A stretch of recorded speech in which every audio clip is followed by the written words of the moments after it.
City India news, महाराष्ट्रातील लोकप्रिय news channel.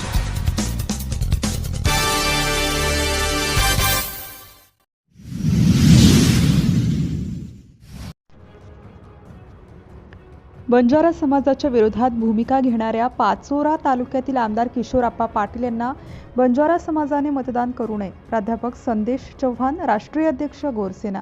Pachora येथे पार पडलेल्या स्वाभिमानी बंजारा समाज मेळाव्यात बंजारा समाजाने घेतली भूमिका। जामनेर, विठ्ठल चव्हाण। दिनांक 9 ऑगस्ट रोजी पाचोरा येथे तीज महोत्सव निमित्त स्वाभिमानी बंजारा समाज मेळावा गोरसेना या सामाजिक संघटनेच्या वतीने घेण्यात आला। या मेळाव्याप्रसंगी हजारो बंजारा बंधू व माता भगिनी उपस्थित होते। सदर मेळाव्यात प्रथम तीज उत्सवचे पारंपरिक बंजारा लेंगी व महिलांचे गीताचे सांस्कृतिक कार्यक्रम व नृत्य झाले। तसेच या मेळाव्यात मान्यवरांनी व्यक्तींनी समाजात मार्गदर्शन करताना समाजाच्या विविध अडीअडचणी व समाजाचे प्रश्न याबाबत वक्तव्य केलं।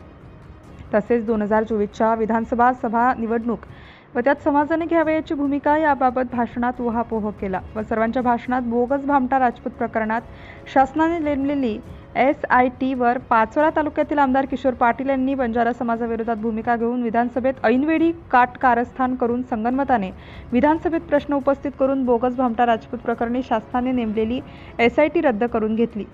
त्यामुळे समाजाच्या करिता असलेले आरक्षण भामटा राजपूत जे लाटीत आहे त्यास संरक्षण देण्याचं काम किशोर पाटील यांनी केलेलं आहे। त्यामुळे बंजारा समाजातील तरुण नोकरीपासून वंचित करण्याचं पाप आमदार पाटील यांनी केलेलं आहे। यासाठी येत्या आगामी 2024च्या विधानसभा निवडणुकीत पाचोरा भडगाव मतदारसंघात इतर कोणत्याही उमेदवारास मतदान करावे, पण किशोर पाटील यांना मतदान करू नये याबाबत सर्व वक्त्यांनी बंजारा समाजास आवाहन केले।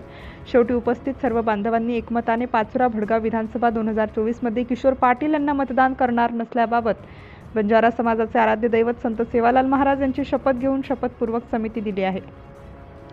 यावेळी प्रमुख उपस्थित गोरसेना अध्यक्ष संदेश चव्हाण, सुभाष चव्हाण, अरुण पवार, अर्जुन जाधव, चेतन जाधव, श्याम जाधव, उत्तम राठोड, अरविंद जाधव, भीमराव जाधव, योगेश राठोड, भाऊल चव्हाण, मोरसिंग राठोड, माधव राठोड, देवीलाल चव्हाण, प्रवीण चव्हाण, रतिलाल, हेमराज राठोड, दलित मित्र मोरसिंग राठोड, संतोष राठोड, गोरसेनेचे जळगाव जिल्ह्यातील पदाधिकारी व समाजातील नायक, कारभारी, सरपंच व विविध क्षेत्रातील सामाजिक कार्य करणारे कार्यकर्ते उपस्थित होते।